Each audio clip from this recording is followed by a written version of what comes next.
So, hello brothers and sisters. Today, magsishare ako ng isang bahagi sa Biblia na yun ang katotohanan na kumbaga yun na rin yung nangyayari ngayong panahon, ano? So, babasahin natin upang maunawaan natin ano bang nangyayari ngayong panahon at ang mangyayari na nakasalalay sa mga sulat sa Biblia, no? Dito makikita natin sa Pahayag chapter 4 verse 1, mananahan sa langit. Pagkatapos nito, ibang pangitain naman ang aking nasaksihan. Ito ho ay yung regarding sa vision ni Apostol Juan kay Jesus Christ, no?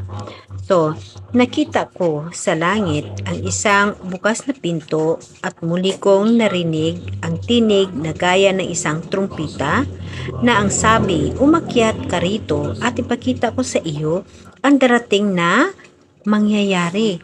Ito mga kapatid, ito nga yung last na nakasulat dito sa Biblia, ang Revelation. Ito ay sinulat ni Apostol Juan.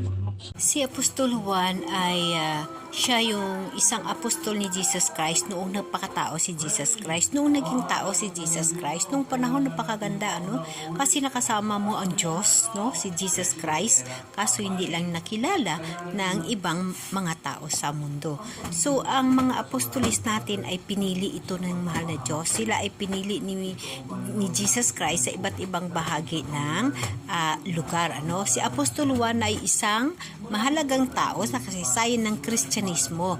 Narito ang ilang mga bagay tungkol sa kanya. Si Apostol Juan ay anak ni Zebedeo at Salome at kapatid ni James na mas dakila.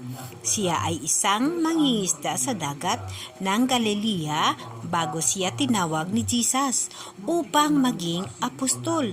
Siya ay isa sa mga unang apostol na tinatawag ni Jesus kasama ni Andrew, Peter at James. Si Apostol Juan ay isa sa mga pinakamalapit na apostol ni Jesus at madalas nakasama niya sa mga mahalagang mga kaganapan. Siya ay naroon sa transfiguration ni Jesus, sa huling hapunan at sa pagpapakasakit ni Jesus. Siya ay isa sa mga unang nakakita sa muling pagkabuhay ni Jesus. Si Apostol Juan ang pinakauna at si Apostol Juan ay isa sa mga 12 apostol ni Jesus Christ at ang may akda ng Ebanghelyo ni Juan, mga sulat ni Juan at ang aklat ng pahayag. Yung aklat ng pahayag dito na ipinakita ng mahal na Diyos pinuspusan ng Holy Spirit si Apostol Juan upang makita niya yung mga vision ukol sa mangyayari, Ito yung binabasa natin, na ang mga tungkol sa vision. Dito makikita natin, babasahin natin ito mamaya sa chapter 4 verse 1. So ipagpatuloy natin muna yung buhay ni Apostol Juan. Siya ay tinatawag na ang alagad na inibig ni Jesus. Makikita natin ito kung meron kayong Bible sa chapter 13 verse 23. At kilala sa kanyang malaking pagmamahal at devotion kay Jesus. Tuloy tungkol sa pinakahuling namatay ang mga apostol. Kaya nga, sino kaya ang pinakahuling namatay sa mga apostol ni Jesus, Si Apostol Juan. Basahin natin kung paano siya namatay. Tungkol sa pinakahuling namatay sa mga apostol, ayon sa tradisyon, si Apostol Juan ang pinakahuling namatay. Sa mga apostol, siya ay namatay sa katandaan sa edad na 100 sa Ephesus, Turkey, noong mga taong 100 AD. Hindi siya namatay bilang martyr, kundi sa natural na kamatayon. So mga kapatid, ayon sa mga tala, ito sa mga kwento tungkol kay Apostol Juan, ito siya yung apostol na inilubog sa kumukulong tubig, pero dahil sa mirakulo ng Diyos, ay siya ay nakaligtas. Yes, maniniwala tayo mga kapatid kasi ang mirakulo ng mahal na Diyos ay talagang totoo. Totoong totoo. Pag ang mahal na Diyos magbigay ng mirakulo sa kabuhi natin. Tested, improving ko sa sarili ko. Kaya mga kapatid, ako ay si Jesus Christ. No? Si Jesus Christ ang aking laging kakampi, laging kasama. Ang mga mirakulo ay katotohanan na nangyayari sa kabuhi natin. Depende ho sa relasyon natin sa mahal na Diyos. No? So ipagpatuloy natin ang pagbasa natin. Ano? Ito yung vision ni Apostol Juan sa pinapakita ni Jesus Christ sa way ng Espiritu Santo na napuspos kay Apostol Juan. Ipinakita ng mahal na Diyos ang mangyayari. Ano? Babasahin natin ulit. At ipakita ko sa iyo ang darating na mangyayari. So, dapat natin paghahandaan yun kasi nakalagay naman dito eh. Ito yung vision ni Juan, ito yung katotohanan kasi ay yung aklat na buhay, yun ho, yung ating kaligtasan. Ito ho yun. Ang aklat na buhay, ito ho yung Bible. Kailangan ho natin pagtuunan ng pansin ng mga bagay na ito kasi ito yung daan ng ating kaligtasan. Kaligtasan ng aklat na buhay. No? Ipagpatuloy natin. Walang ano-ano'y kinasihan ako ng Espiritu at nakita ko sa langit ang isang trono at ang nakaluklok doon. Ang mukha niya'y naninining na gaya ng mahahalagang batong haspi at kornalina. May isang bahagharing kakulay ng esmeralda sa palibot ng trono. Nakapaligid dito ang 24 pang trono na nakaluklok doon ang 24 na matatanda. Yes, mga kapatid, pinakita ho, no? Puti ang kanilang kasuutan at may koronang ginto ang bawat isa.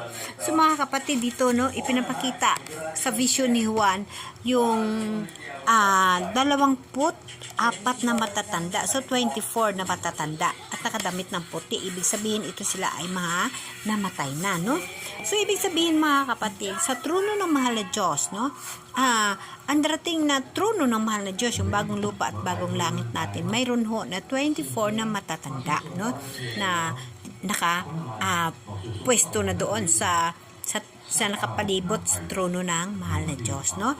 Makikita sa trono sa langit sa ngayong panahon na pinakita ni Jesus Christ sa vision ni Juan, ayon dito sa Bible na yun yung makikita natin, yung makikita ng mga nauna na sa ating namatay. Ano? Ipagpatuloy natin. Kaya minsan sasabihin natin, sino kaya yung 20 matanda? Para sa akin, na nanampalataya at nagtitiwala kay Jesus Christ, ang 24 na matatanda, ito sila yung mga banal natin, including yung 12 apostol natin. So may 12 pa. Sino yung mga 12? Ano? Sa isip-isip lang natin. Kasama si Noah, si Moises, si Jonas. Kasi yung 12 apostol natin is iba yun. So may 24 pa. So, sino kaya yung 24 na may mga korona na nakapaligid sa trono ng Diyos? Di ba napakaganda? Yun ho yung mga banal. So, ipagpatuloy ho natin yung mga dapat natin maunawaan dito at dapat nating pag-aralan ang makikita natin na darating. Ano? So, nandito na tayo, nakapaligid dito ang 24 na trono na nakaluklok doon ang 24 na matatanda. Puti ang kanilang kasuutan at may koronang ginto ang bawat isa. Mula sa trono'y gumuhit ang kidlat, kasabay ang malakas na ugong at nakatutulig na kulog. May 7 nangingilas na sulo sa harap ng trono. Ito ang 7 espiritu ng Diyos. So, yun yung 7 anghel. Yes, yung 7 anghel din natin, ano, 'di ba? Yung 7 anghel din natin nandiyan din, ano. Sa harap ng trono, may tila dagat na salaming sinlinaw ng kristal.